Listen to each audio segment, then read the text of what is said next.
हाँ, तो हमारा स्टाइल टैग जो है वो इस तरह से यूज होता है कि हमारा सबसे पहले तो हम टैग मेंशन करते हैं कि कौन से टैग में तुमको डिजाइनिंग लगानी है।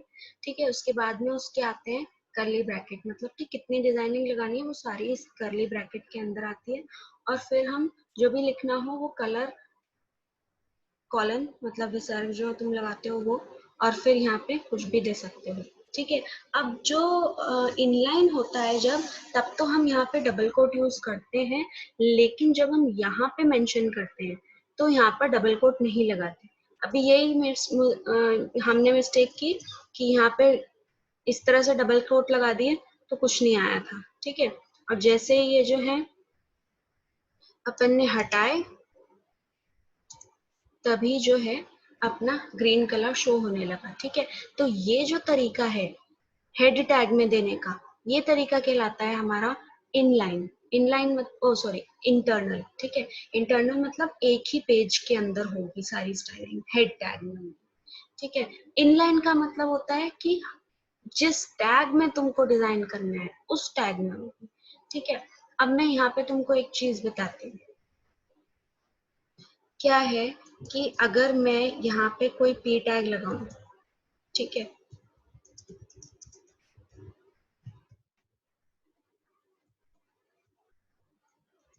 हो गया, ये पी टैग लग गया। ठीक है, यहाँ पर आ गया। ठीक है, अब हम क्या चाहते हैं कि किस की पी टैग जो है वो मेरा आए, मान लो कि ब्लू कलर में। ठीक है, तो हमने ये रखा ब्लू कलर में, तो अपना पैराग्राफ हो गया ब्लू कलर का और हेडिंग हमारी है ग्रीन कलर की। ठीक है, तो अब तुम ये देखो कि अगर मैं इसके बाद कोई भी H1 हेडिंग और बनाती हूँ, ठीक है, हेडिंग 2,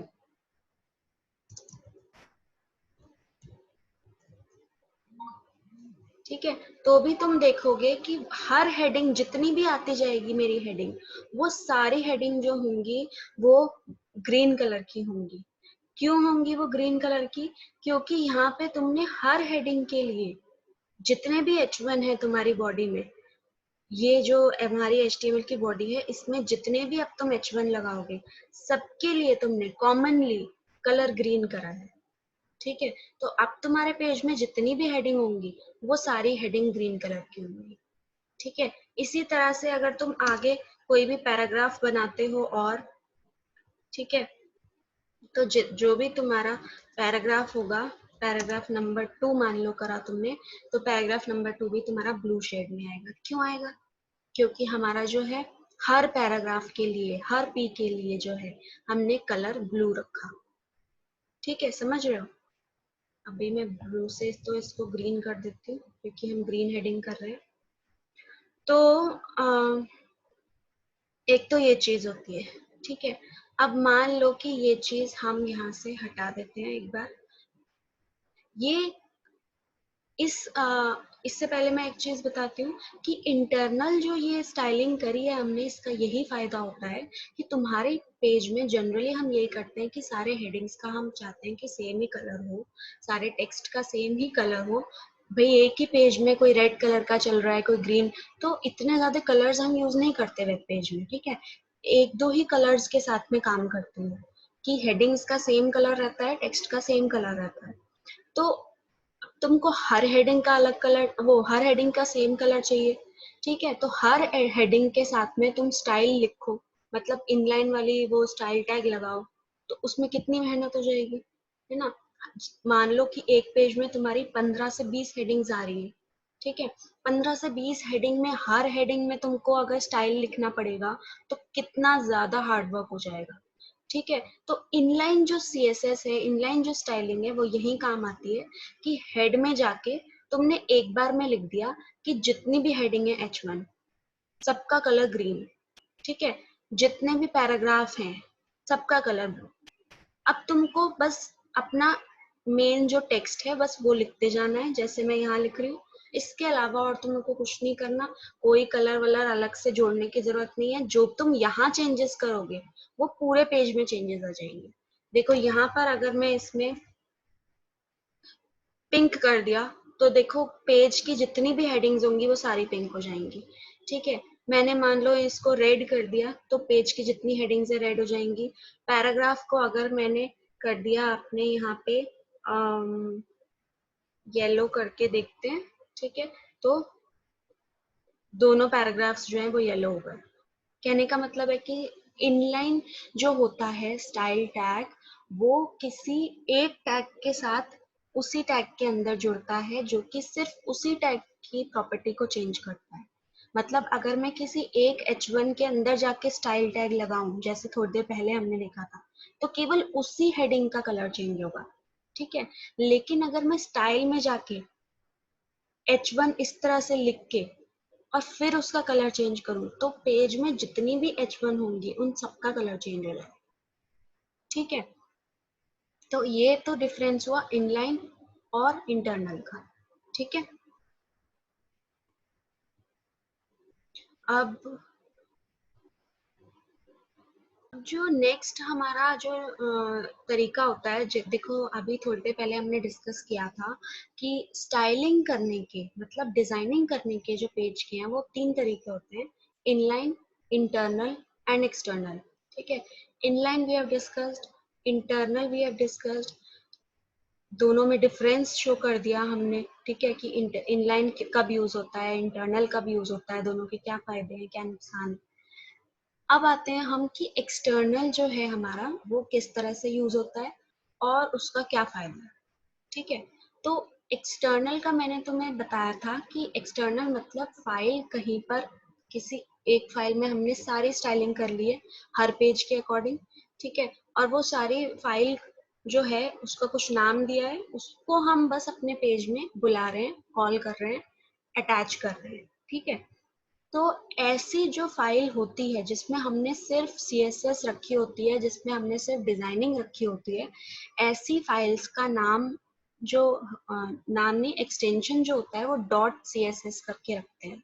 ठीक है, डॉट CSS फाइल्स होती हैं वो।